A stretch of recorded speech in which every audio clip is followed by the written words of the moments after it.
Hey, what's up, everyone? Happy October 1st. This is your host, Sean, with Blue Ridge Silverhound. Hope everyone's having a great start to your Tuesday. Let's see, what do we got going on here?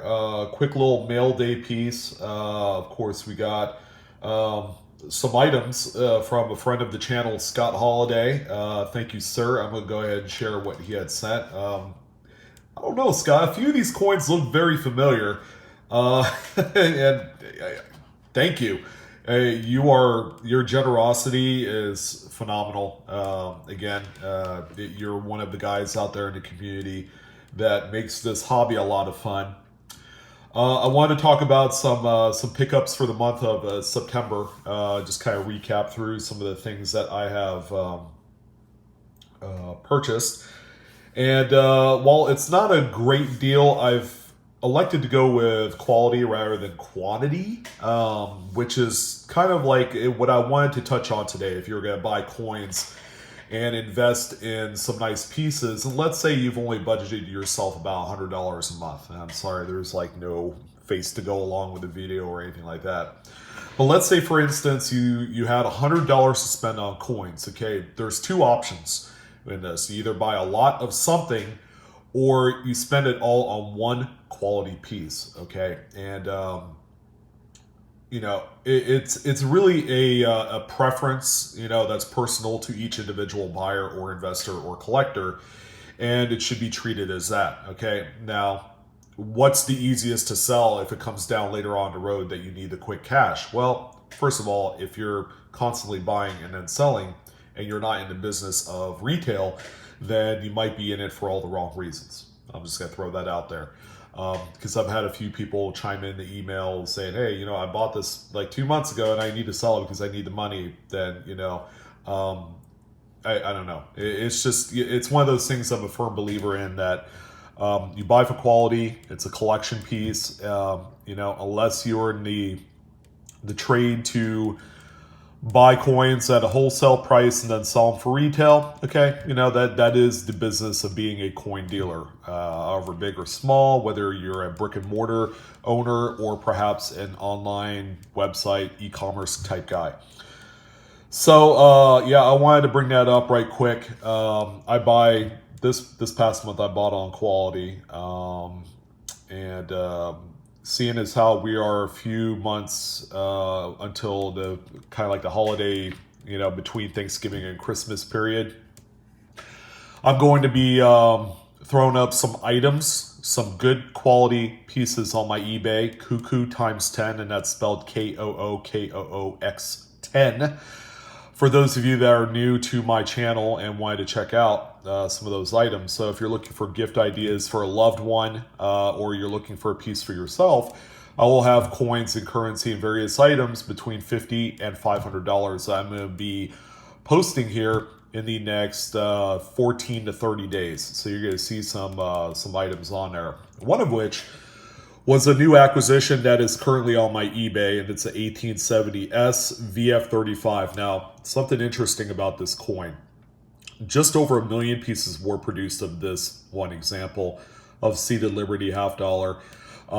It is actually a tougher date than what's indicated, whereas the Philadelphia 1870s and even the Carson City examples, there are more higher grade pieces in existence of those branch mints. The San Francisco, because it's all the way across the country, more of these were circulated. So finding coins above VG is extremely difficult. Therefore, PCGS has a price guide value of $400 for this coin in an XF40.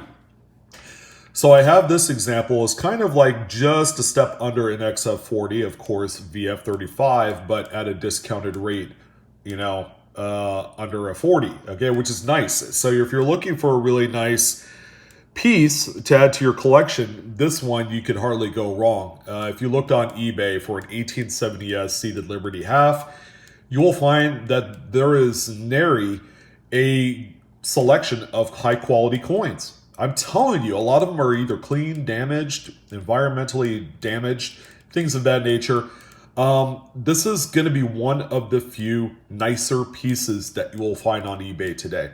So I'm happy to introduce this as a coin that not only is it a new pickup for this month, but it is also a coin that is currently on my eBay. If anyone's interested, I have this, but more to come. So we have that one there. Real quick update. I still have not received my album, and I feel like I'm being kind of dickered around. So I didn't do a coin roll hunt penny box, or I'm kind of behind. I need to do 3 boxes to catch up. And we're still going to be using these Littletons until I obtain that Dansko album. And then we're going to actually do a legitimate full-on kind of like break, and we're going to fill up the album. But I feel like because of the inadequacies of having the actual album, I'm kind of holding off for, hopefully I may get it sometime this week. It's like, I don't know what's going on, but I'm looking forward to doing more of these coin roll hunt videos. So that's the next thing. Another thing that has come up, only because it became apparent through a news article on, I believe, Coin Week magazine, is that the Bahamas nations, the island nations, is demonetizing, and they're getting rid of their 1 cent coin as of December 30th or 31st, or maybe it's 30th, of 2020. So they got 1 year left of production of the coins that they are producing, but that's not the big story because Bahamas is a small island nation and there's just not a lot of those coins anyways. And about 50% of the people actually use the 1 cent coin. But it's also brought up some conversation of, does this mean that the United States is going to follow suit? Seeing as how, it's no big secret, pennies cost over 2 cents to manufacture. As a matter of fact, it's 2.06 to be exact. As of the last detail, it actually went up from 1.85 to 2.06. So the costs are rising. All right. Same with the nickel. The nickels cost 7.5 cents to produce for a 5 cent coin. So people are kind of freaking out like, they're going to stop producing the penny because the Bahamas, and then before that, Canada, stopped producing the penny. How are we going to live, as coin collectors? Well, it's deeper and wider than just coin collecting. I think it's going to happen, okay? But I don't think it's going to be happening anytime soon because above any other country, we still use and consume the 1 cent denomination Lincoln penny above any other country, okay? I'm just going to throw that out there. If you go through a box of pennies, you're going to find coins that are barely a year old that look pretty rough. So they have been circulating to some extent. So, but it's certainly, going to bring up even more conversation. I would like to hear your guys' thoughts on this matter. Of course, it's been beaten to death. I'm not going to lie to you. Every YouTuber has talked about, the end of the penny. Holy crap, what are we going to do? It's a matter of when, not if. I'm just going to throw that out there. It may not be in my lifetime, guys, but, costs are rising. And if the deficit is real, then they're going to, trim the fat, so to speak, in certain areas within the U.S. government to kind of make up some of that money. Not saying that completely ditching a 1 cent or 5 cent program to kind of bring money back into the pot, I guess, is the best solution, but it's a solution, and it's going to happen. But anyways, I'm not going to dwell on that much longer. So the few of the items I picked up, of course, you guys have seen the prototype nickel that I've done a video on a few weeks back. This 1938 prototype here is, of course, one of my favorite pieces I picked up for my collection. So that's going to be the first item. I also picked up this 1939 Golden Gate Expo medal. It's got a little hole here. So it was intended to be hung as like a charm or a necklace or something like that. And I picked this up for a couple dollars. And it's just neat. The back's blank. I think it's like a brass kind of composition token, but anything expo driven, like the pan pack or the Golden Gate or the Chicago Expo. I mean, they're all very collectible. And, you know, if everything else seems expensive, then you could certainly get into this period of collecting with the World's Fair stuff and feel completely happy, if not complacent, with what you're receiving. But there's a lot of Art Deco going on with this piece. Very nice pre-war item there. Pre-World War II, sorry. I gotta be more clear on that. I mean, I picked up a Chinese panda. These are always a favorite. There was a point in time where these were virtually unobtainable for anywhere close to like spot price. Okay, these things back in like 2008, 2009 were fetching a huge king's ransom. You know, it was just unreasonable. So I've been picking up some of these lately.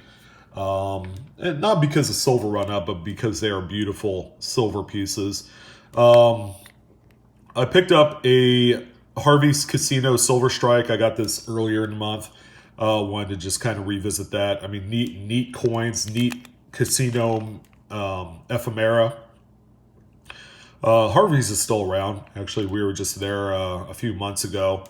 And the slot machines don't give these out anymore, okay? And they're kind of like a dying kind of collectible, but they are silver, okay? Dying means, you know, they're not as widely available or as collected as maybe poker chips are. And those are tough. There's not a lot of people that do collect poker chips, especially the vintage stuff.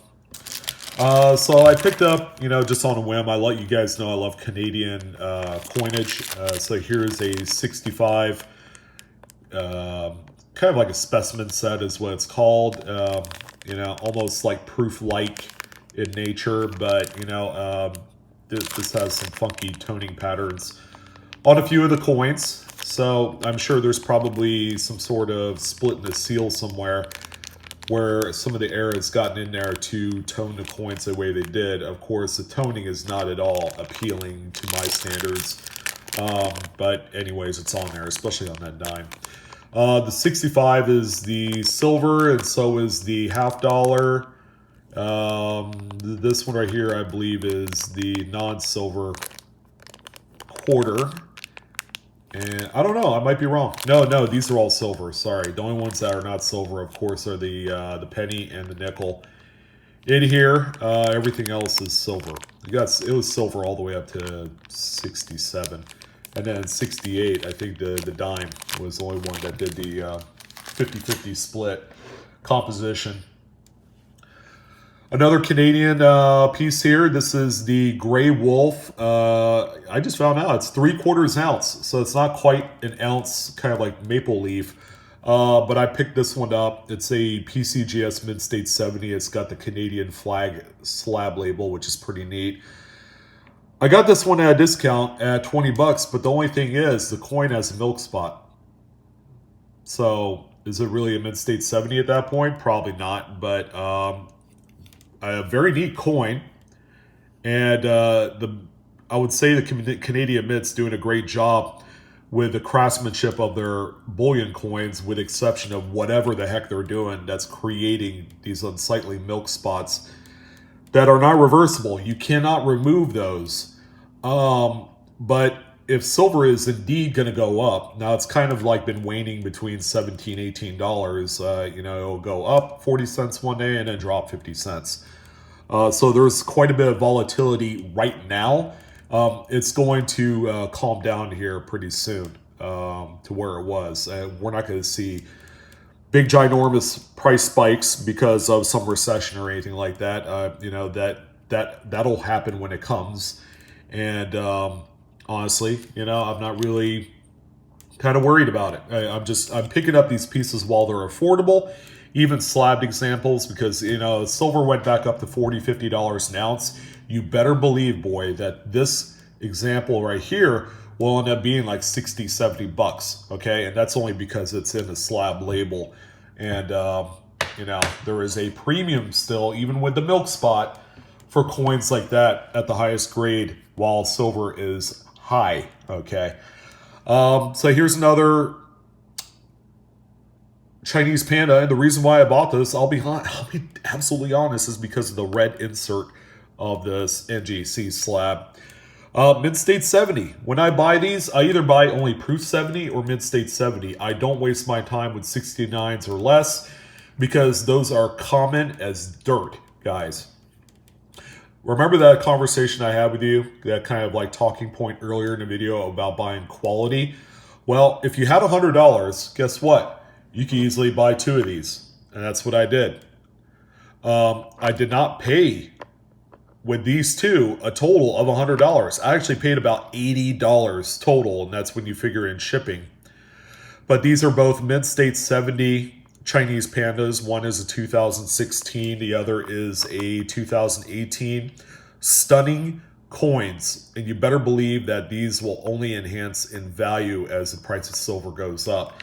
So if you guys were looking to get into silver, but you want some really nice high quality pieces, you could certainly do a lot worse. I mean, there's, seriously, these are absolutely stunning. They say mid-state, but they're like kind of a hybrid proof with cameo frosting. I think they look more proof than anything else. So the mid-state kind of like designation is kind of like a misnomer in this case, but these are beautiful coins. If you're looking to buy something like this and you want to say like around 30, 40 bucks, I tell you what, red slab Chinese Panda and GC coins are the hot ticket. So those were my few pickups. I spent, $400 or $500 this month.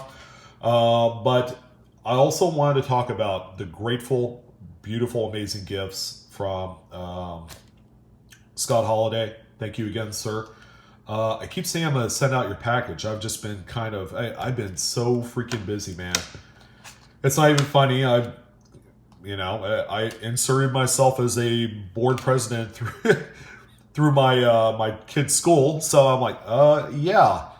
Wow, what else we got going on? So he sent me 4 coins. And I don't know if the lighting is going to do it justice because he sent me some pretty interesting kind of like errors in this particular package. He had mentioned in his letter, hello brother, thought you might like these for your collection. I hope you like them. I will, because I've seen these before. So here's a 2009 with a die clash. I don't know if we could get in close enough here, but Windows and Lincoln's bust.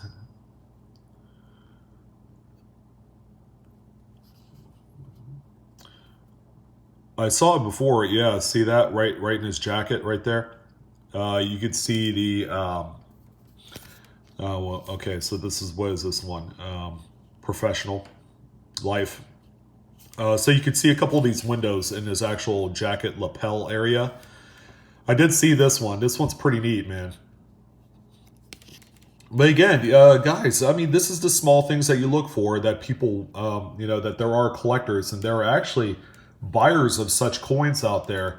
I mean, it's not going to sell for anything more than like $1 or $2. I'll be absolutely honest. You see, look, in the neck area, a couple more windows right in there. But you won't know unless you get in close on a magnifier for that one. So we have that. This one I've seen before, and I can't believe he actually sent this to me. This 40S reverse die crack has a bisecting die crack that goes right where U and S is, all the way through the building, and then all the way down between the S, the last S of states, and O and F. This coin is simply unbelievable, man. Thank you. Bisecting die crack. It's hard to believe that this coin was cracked in half. Or not the coin, but the die, rather, was cracked in half when it was struck. It had that little stress fracture that went the entire diameter of the coin. And oh my God, this thing is really neat. Thank you, brother. Jeez, that's amazing. And we have a 1936S WRPM 001. Now, it's kind of like a fine condition coin. And there's probably half a horn here. But this one right here, I have a few examples of this coin. I actually have one kind of like mid-state that I cherry-picked out of a dealer stock, I think earlier in the year. And there you go. See that secondary S just to the south of the primary. But this is like a $10 coin here, guys. And you could easily buy something like this at your local coin shop, you know, through their cheapo bargain bin for like 50 cents. Seriously. I mean, that's how you cherry pick. You go and you score out coins that doesn't necessarily show some varieties, you know, but someone else's trash is someone else's treasure. So finally, we're going to end it off on a 1945p with an obverse die clash. This is nice. I can't believe you sent this to me, man. But this one, you can see a little bit of the die clash right here underneath his lip, Jefferson's lip. That's probably not the most stimulating clash, but if you turn it on the reverse, look at the clashing above the monument. See those raised areas right there? Incredible. Amazing. Forgetting the fact that the steps look pretty good on this coin, or the fact that it is a wartime silver nickel. These are all phenomenal examples, Scott, and I appreciate, but you know, at the same token, guys, this is what you can find out there with a little bit of diligent searching. Before I let you guys go, quick little update. I'm going to be revamping my Amazon store stuff because a lot of stuff is no longer available. Like some of the books, the Red Book, Cherry Picker's Guide, all that stuff is completely gone. So what I did was, and I've talked about it before, it's taking a while for Whitman Publishing to get back to me. I'm going to be doing some affiliate marketing for Whitman. So Whitman and I are going to be teaming up for me to sell their product. So I will have a link down below, hopefully here this week, to buy like Red Books, Whitman price guides, folders, albums, things like that. In addition, I'm getting set up with my P.O. box. So if you guys have fan mail that you wanted to deliver to me, I will be updating that this week. So be on the lookout for that. And finally, one more thing regarding the whole kind of like product sales thing that I usually have at the bottom of every video. So we have the Whitman Publishing that's in the works. I'm going to be revamping Amazon to showcase other items that Whitman does not sell. Like one of my biggest sellers is the USB digital microscope. Okay, I sell a bunch of those. I probably sell maybe 24 of them every month, and I thank you guys for again purchasing those. I will be also adding up a higher end, what they call Celestron microscope. Those are a little bit higher price, but if you're really in this hobby legit, that's the microscope to have. It's one of the best tools out there. So quick little update, a little bit of news, sharing some mail, some new pickups for the week. I hope you guys enjoyed this video, and I hope you guys have a wonderful beginning to an October.